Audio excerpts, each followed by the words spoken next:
speak before? Let me see your hand. That's very few people, very few. So the rest of you are in for a treat, all right? One of the things that I want to share with you, what you are witnessing is something that you very, very seldom see. This is what I was born to do. This is what I was born to do. It comes so effortlessly. And as a result of it coming so effortlessly, it makes it very difficult for me to charge people on how to do what I do. And what we do, let me ask you this. If I could assist you in 10xing your income, would that be of interest to you? Yes. Yes. You know, a lot of people say yes, right? But then when I suggest to you what you might have to do, then it's going to change. The cost. We walk every morning at 5:30. In spite of the weather. It could be cold. It could be raining. We walk. Now, some of you, when somebody called me and said, hey, can I meet with you? And I said, yeah, I can meet with you. They said, well, what time? I said, 5:30. They said, 5:30. I said, yeah, a.m. And they said, oh, well, I gotta get my sleep. But all of you stated just a moment ago that you would be willing to pay the cost. Willing to pay the cost. Now you're rethinking it, huh? You're rethinking it. It's easy stuff. We have a proof of concept. This is not lip service that I'm sharing with you. We have a proof of concept. We have a concept that not only do we make money, but we build it massively. We build wealth, and we build wealth massively. I got a phone call the other day from a good friend of mine, and he said, hey man, I'm $800 away. I said, man, you need to go in and put that $800 in there. So he called me back at the end of the week. He said, I crossed the threshold. See, it's a different conversation saying that you made $1 million and having $1 million. You must have good verb-subject agreement. See, in order to speak good English, you must have good verb-subject agreement. See, a lot of people will say, hey, look, I made $1 million. So don't have $1 million. Newsflash, $1 million just make you middle class. Just makes you middle class. We're having a meeting tomorrow morning at 8:30 with some guys that have actually taken companies public. See, I believe going public is what's going to take us to the next level. If we're not having billion-dollar conversations, then we shouldn't be having any conversations. Does everyone follow that? Yeah. See, in real estate, and let's just say I had someone call me the other day. I was asking for some statistics, and they said in Mecklenburg, it's 16,000 realtors, right? Somewhere in that ballpark, 16,000. 5,000 listings. Means some people aren't eating, right? Wouldn't that suggest that? See, it is important. It's important that you have a separation. Separate yourself from the crowd. Have an identity from the crowd.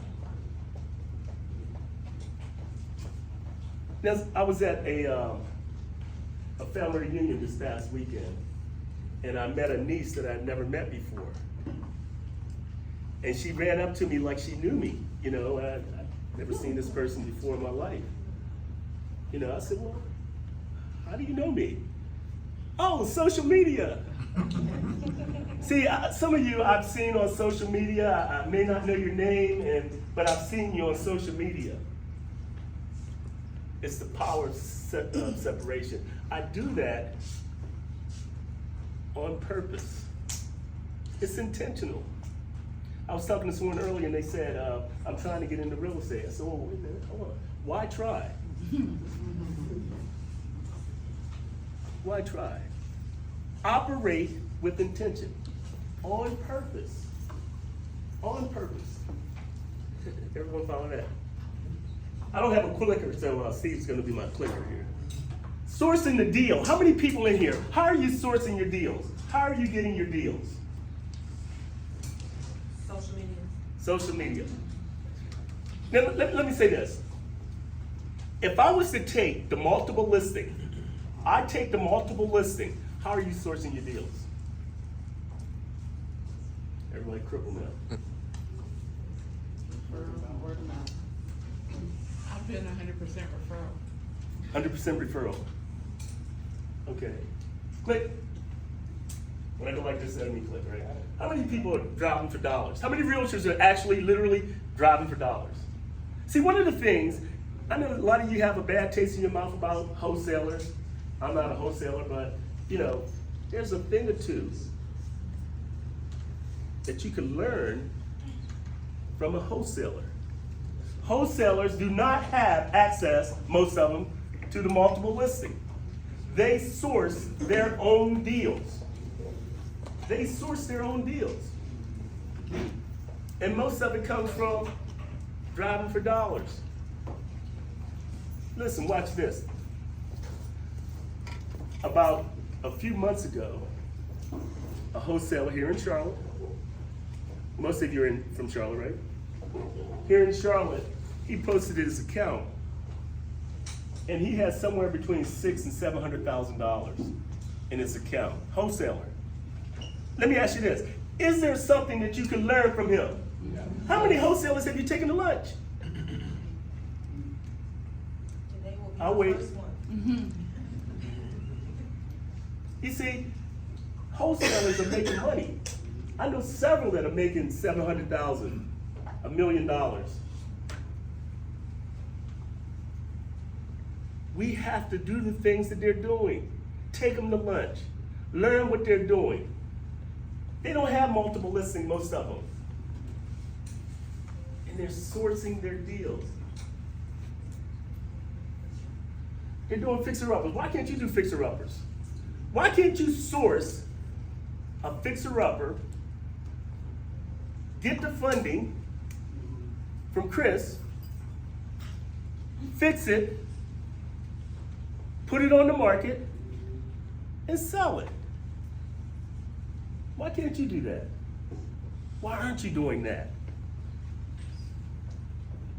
Are you committed to this thing, or you just got a license to say, hey, I'm a realtor? See, because when times get tough,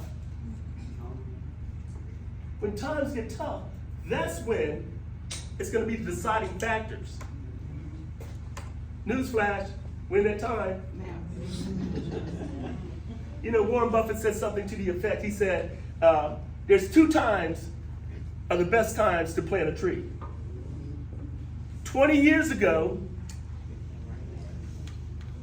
and right now. Right now. So you have to make the decision, make the commitment, and start moving out and right now. I'm telling you, we're in the times that it's going to be the haves and the have-not. We just said $1 million. If you don't have $1 million, you're less than middle class.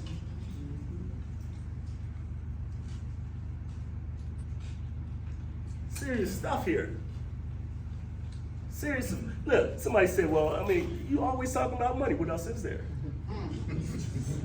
Don't have any, watch what happens. Does that make sense? Yeah. Oprah said something to this effect. She said, best thing you can do for poor people is not become one of them.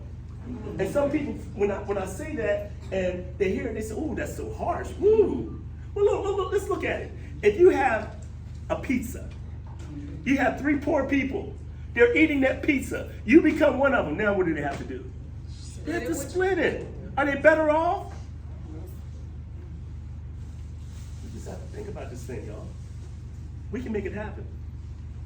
How many of you in here actively create a wealth system, or you actually market it? Say, hey, well, listen, let me ask you a question. If I can assist you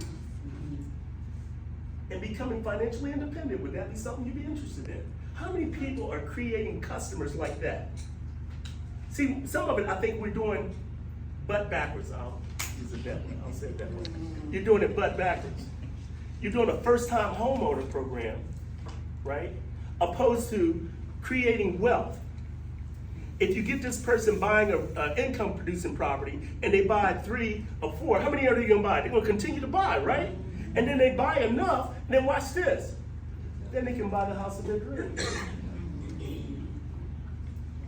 But if they buy their first-time homeowner first,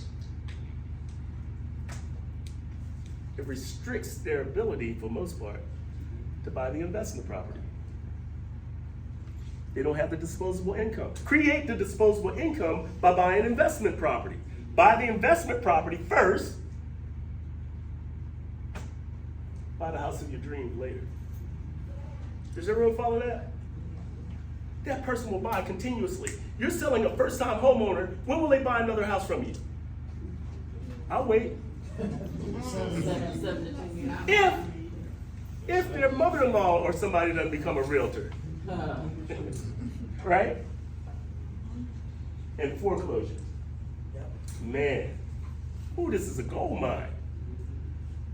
How many in here are focusing on foreclosures? I'm not talking about what do you call those when the banks get them back? Oh, no, not that. Not that. See, what people don't realize, I walk around with a pocket full of Tylenol. No, I don't realize that. What's that? I don't realize that. I wasn't thinking about that. You don't realize what? You walk around with a pocket full? No, I do. Pocket full of Tylenol. Right? Because I solve problems. Listen, solve the problem in the currency in which they will exchange is the real estate. Listen, you have all these people that are facing foreclosure. Why aren't you going and assisting them navigating their way across the street? Who's doing that? Huge market. Huge market. You can help them to dress the house up a little bit, put the house on the market, helping them navigate their way. Watch what happens. Once you do that, what are they going to do? They're going to tell somebody else. And they're going to tell somebody else. The lady here says she doesn't buy she does everything based on referral. Tell me your name. Melanie Mills. Melanie. Let me give you something. Here. Here's a t-shirt. Here you go. Good catch. I can't tell you the last time I put up a piece of we buy houses or sending something out. Everything I do is based on referral. What is? Everything. Everything based on referral. See, when I do it like that, like Melanie can attest to this. When I do it like that, I have no competition. See, Miss Smith is going to vouch for me. You need to give this guy a call. He can help you. So when she says that, guess who I have as competition? I don't have to deal with that highest and best. You know that stuff that game y'all play? Highest and best? I don't participate in that. Market, you gotta stay in front of the customer. You gotta stay in front of the customer. How are you standing in front of the customer? How are you standing in front of them? How are you doing it? Follow up. What else? Social media. You know, I do this thing called reveals. You call them open houses. How many people are you getting at your open houses?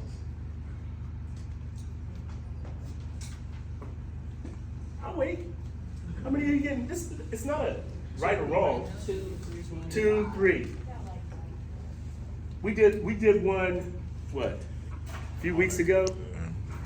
We probably had 60, 70 people at an open house. What y'all call an open house, I call it review. Tia, where you at? Where you at, Tia? How many people were there? Too many to count. I'm telling you, see, again, when we do that, we're doing it on purpose, operating with intention. Watch this. From that, I bought a house. I bought a house. From that meeting, I bought a house. From that meeting, I got 3 referrals for rentals. From the meeting. Was it effective? Yes. Very effective. Very effective. Very effective. See, something else. We do this thing called rise and grind. How many people seen that? I've never seen you come out there, but you know, it's okay to raise your hand. You know, we do this thing called rise and grind. That's where we get up 5:30 in the morning and we walk 5 miles. We've been doing it for 8 years. We post every morning, most mornings, I should say. We post most mornings. Now, most of the people that raised their hand, I didn't see a comment. And I didn't see a like. But you're watching it. Voice privacy contents have been updated. You're watching To it. continue, review the updated items Okay. on your screen. Phone has a mind of its own. So, my point is, people see it. I go to California. People say, oh, I know you, you're that rise and grind guy. I was in Miami. Y'all, I didn't see y'all post this morning. You know, they're telling me they're watching. I was at the courthouse the other day. A guy ran up to me. He said, Jay Parker, Jay Parker. I said, hey, how you doing? Because I matched the energy. I said, hey, how you doing? He said, man, you don't know me. You know, but it's from the rise and grind. Marketing. How many people see that as marketing? I see. You're not supposed to. You're not supposed to see it as marketing. It's subtle. It's subtle. But we gotta stay in front of people. Referrals. Can't beat referrals. We have a referral system that we work. A lady called me yesterday. And she said, hey, you know, older lady. She said, Miss such and such just died, and I think they're gonna put their house up for sale. You might wanna go by there. She texted me the address. You might wanna go by there and put your card in the mailbox. She telling me how to do it. But if she called right now, I have to stop the meeting. That's how important that call is. I helped her out of a situation. She had a house. And so she called me and she said, hey, I got this house and I just want to get rid of it. See, listen, you got to be very, very conscious of what people are saying. She said, I want to get rid of it. I want to get rid of it. Okay? I said, okay. I said, where's the house? She told me where the house was. I went to the house, I looked at it, I called her back. I said, how can I get inside? She said, I'll be there in a few minutes and I'll bring the key. So she gave me the key, I went into the house. You know, somebody had just moved out, so you know how people leave stuff. It was left with a lot of stuff, just stuff left behind. But that was it. So I said, okay, what do we need to do? She said, I don't know, I just want it to go away. I don't want it anymore, I just want it to go. I said, okay, what I'll do, I'll have the attorney do the paperwork. And once the attorney do the paperwork, he'll give you a call, tell you when we need to get together, and we're going to make it go away. Is that what you want? Absolutely. She gave me the house. That's what you're saying. Gave me the house. See what? Watch this. I expect good things to happen. I expect. See, when you expect good things to happen, what happens? Good things happen. Quantum physics. We were taught quantum physics as kids. We just didn't realize it. You know, they said what goes around what? Weep that with you? Absolutely. Quantum physics. Quantum physics. People say, well, why do you give away stuff? My giving is in my giving. That's right. Quantum physics. You know, there's this preacher a long time ago. I gotta hurry up. He's rushing me, keeping me on track here. A preacher a long time ago, he used to say, you might remember him in the 60s and 70s. Some of you guys may not be that old, but anyway, he said, you can't lose with the stuff I use. Reverend Knight. Reverend Knight.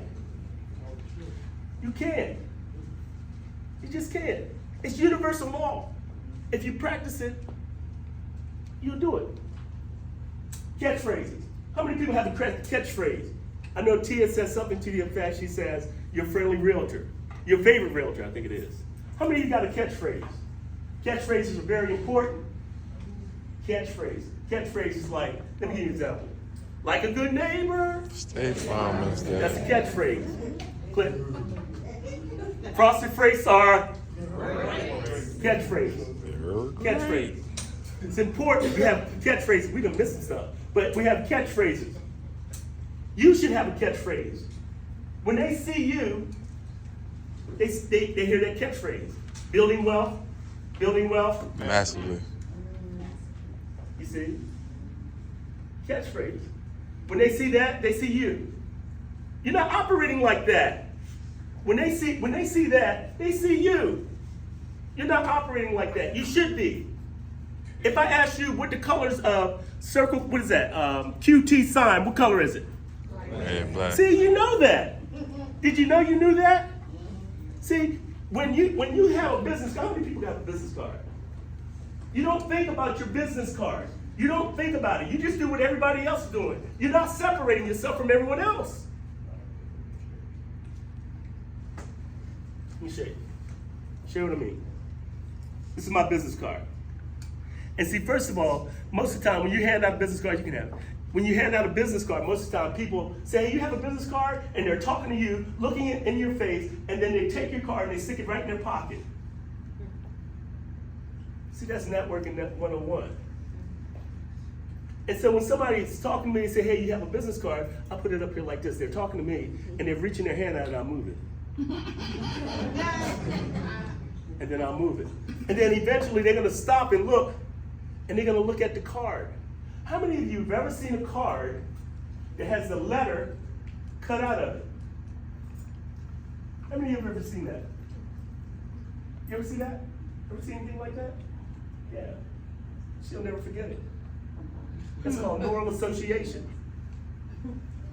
Neural association. See, when you have your, listen, all the sciences are out there in marketing. We just have to apply them. It's not by mistake or by accident. How many people heard me and never met me? Yeah. It's not by mistake. It's done on purpose. You can do the same thing. You can do the same thing. You have to be intentional. You got to operate with purpose. You got to operate with purpose. Look, you got to have an elevator pitch. If you're networking, you have to operate with an elevator pitch.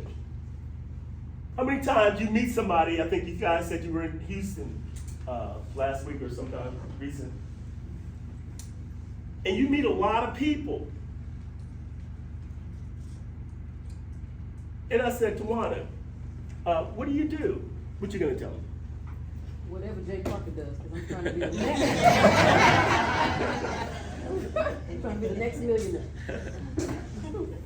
So, you know, most people say, oh, I'm a realtor. How many people say, oh, I'm a realtor, right? So if you tell me you're a realtor, do I have to lean in and want to know more? No. Absolutely not. Absolutely not. So when I meet people, they say, oh, hey, how are you? I said, I'm great, how are you? Well, what do you do? Well, that's a good question. what I do, I assist people very much like yourself to create wealth and create wealth massively. And the next question, they're gonna say, well, what do you do? They might think about it for a little bit.